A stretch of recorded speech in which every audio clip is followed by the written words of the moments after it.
정년퇴직 그날 인생의 절반이 다시 시작된다. 60세에 퇴직하면 앞으로 30년을 어떻게 살아야 하는가? 불과 몇십 년 전만 해도 은퇴는 인생의 마침표에 가까웠다. 하지만 평균 수명이 85세를 넘어서는 시대가 되면서 정년퇴직은 더 이상 끝이 아니다. 오히려 새로운 인생의 출발선에 가깝다. 특히 베이비부머 세대 퇴직 공무원들에게 이 질문은 더욱 절실하다. 대한민국은 세계에서 가장 빠른 속도로 초고령 사회에 진입하고 있다. 오랫동안 국가와 지방행정을 위해 헌신해온 공무원들도 예외가 아니다. 수십 년간 안정된 조직 안에서 일했던 이들은 퇴직과 동시에 예상치 못한 현실과 마주하게 된다. 사회적 역할의 상실, 인간관계의 축소, 건강 문제, 경제적 불안, 그리고 무엇보다 나는 이제 무엇을 해야 하는가라는 존재의 질문이 찾아온다. 많은 퇴직 공무원은 공무원연금이 있으니 상대적으로 안정적이라고 생각한다.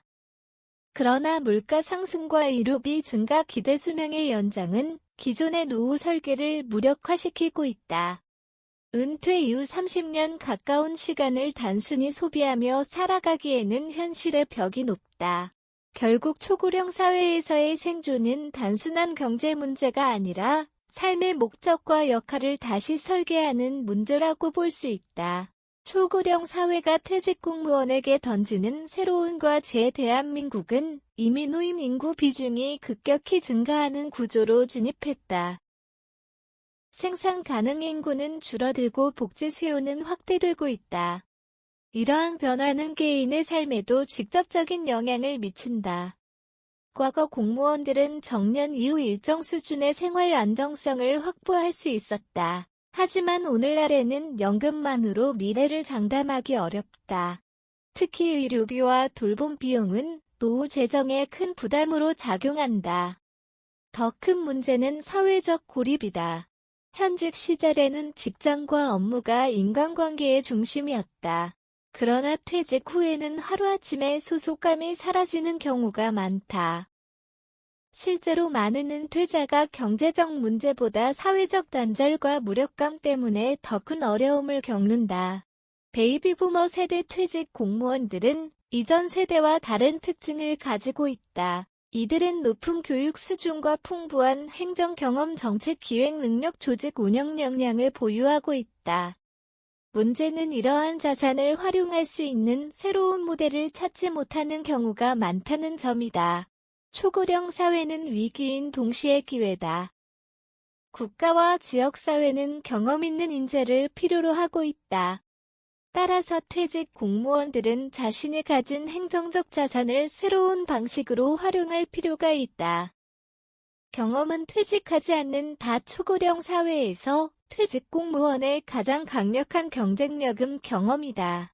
공직 생활을 통해 축적한 정책 이해력, 민원 해결 능력, 갈등 조정 역량, 조직 관리 경험은 민간 분야에서도 쉽게 대체할 수 없는 자산이다. 중요한 것은 이 경험을 어떻게 새로운 가치로 전환하느냐다. 첫 번째 대안은 지역사회 활동이다. 지방자치단체의 위원회, 주민자치회, 사회적 경제 조직, 비영리단체 등은 행정 경험을 가진 전문가를 필요로 한다. 퇴직 공무원은 지역 문제 해결 과정에서 중요한 역할을 수행할 수 있다. 두 번째는 강의와 컨설팅이다. 공공행정 정책 실무, 조직관리 분야의 경험은 후배 공직자와 청년들에게 큰 자산이 될 수 있다. 평생교육기관이나 공공교육기관, 대학, 기업 등에서도 이러한 경험을 활용할 수 있다. 세 번째는 디지털 역량 강화다. 과거의 경험만으로는 미래를 준비하기 어렵다. 인공지능, 데이터 활용 후 온라인 플랫폼 운영, 콘텐츠 제작 등 새로운 기술을 익히는 것이 중요하다. 최근에는 60대와 70대도 유튜브, 전자책, 온라인 강의 등을 통해 새로운 수익과 사회적 역할을 만들어내고 있다. 특히 퇴직 공무원들은 정책과 행정에 대한 깊은 이해를 가지고 있기 때문에 공공 콘텐츠 제작 분야에서도 경쟁력이 높다. 자신이 경험한 정책 현장 이야기만으로도 충분한 사회적 가치와 교육적 의미를 제공할 수 있다. 오래 사는 시대 중요한 것은 수명이 아니라 역할이다. 초고령 사회에서 성공적인 노후의 핵심은 단순히 오래 사는 것이 아니다. 얼마나 의미 있게 살아가느냐가 더 중요하다. 많은 연구는 노년기의 행복을 결정하는 요소로 건강, 경제력, 인간관계, 사회 참여를 꼽는다. 그 중에서도 사회 참여는 다른 요소들을 연결하는 핵심 축이다. 사회와 연결된 사람일수록 건강을 유지할 가능성이 높고 삶의 만족도 역시 높게 나타난다. 퇴직 공무원에게 필요한 것은 은퇴 후 계획이 아니라 은퇴 후 사명이다. 새로운 직업일 수도 있고 봉사활동일 수도 있으며 창업이나 강의 지역사회 활동일 수도 있다.